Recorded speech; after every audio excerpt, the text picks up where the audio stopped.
Selamat sore teman-teman. Saya Rifai. Kita ketemu di edisi perdana channel saya, yaitu tentang kerja. Oke, yang pertama tentunya sebelum teman-teman nanti bekerja, teman-teman harus memilih pekerjaan, mencari pekerjaan, hunting pekerjaan ya. Nah, sekarang saya akan coba membantu teman-teman untuk memberikan beberapa portal atau aplikasi yang bisa teman-teman gunain buat nyari kerja. Setidaknya nih ada 5.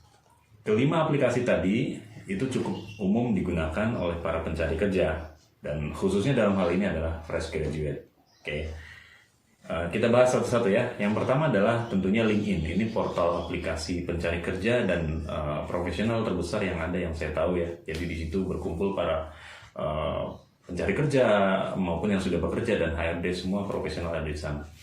Nah, di sana ada lowongan pekerjaan, ada untuk kelas dari mulai fresh graduate sampai senior manager dan seterusnya ada di sana. Dan teman-teman bisa browsing di LinkedIn dan bisa dimanfaatkan untuk nyari kerja ya.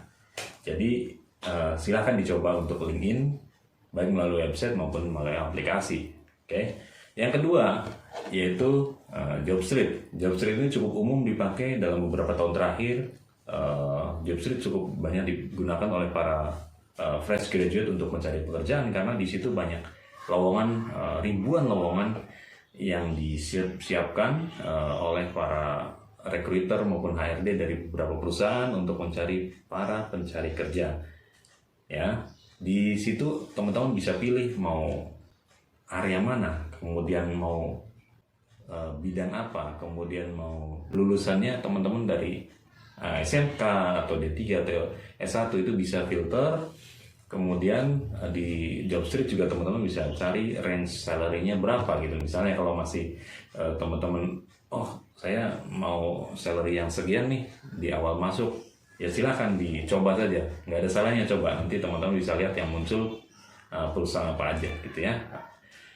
Yang berikutnya adalah aplikasi Indeed ya. Indeed ini baru-baru ini banyak dipakai untuk teman-teman yang nyari kerja maupun yang sudah eksis di dunia kerja untuk mendapatkan pekerjaan baru.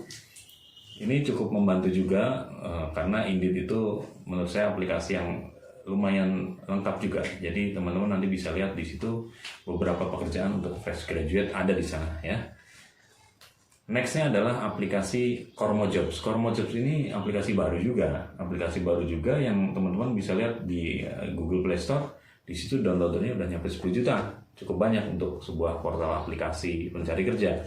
Nah, di Kormo Job ini teman-teman bisa menemukan ribuan pekerjaan dan teman-teman tinggal submit CV di sana, kemudian juga cari pekerjaan yang cocok lalu apply ya. Dan yang terakhir adalah yang saya rekomendasikan adalah Kaliber. Ya, Kaliber itu portal pencari kerja yang baru yang banyak digunakan oleh para fresh graduate dan juga digunakan oleh company saya sekarang untuk mencari beberapa karyawan di level entry level gitu ya. Nah, dari kelimanya tadi semuanya ada plus minusnya gitu ya. Kalau LinkedIn mungkin lebih banyak digunakan oleh para profesional, kemudian yang sudah punya pengalaman gitu ya. Nah, tapi kalau memang teman-teman mau nyoba sebagai fresh graduate di LinkedIn boleh ya, boleh aja. Tapi tentunya adalah kemasan dari profil teman-teman harus bisa menarik HRD maupun recruiter. Oke? Itu kuncinya. Jadi walaupun teman-teman fresh graduate, tampilkan di sana misalnya pengalaman organisasi, pengalaman mungkin waktu volunteer di mana, pengalaman magang di mana, pengalaman punya usaha atau startup apa misalnya, itu sangat menarik nanti kalau di LinkedIn teman-teman bisa cantumkan itu sebagai daya jual. Ya.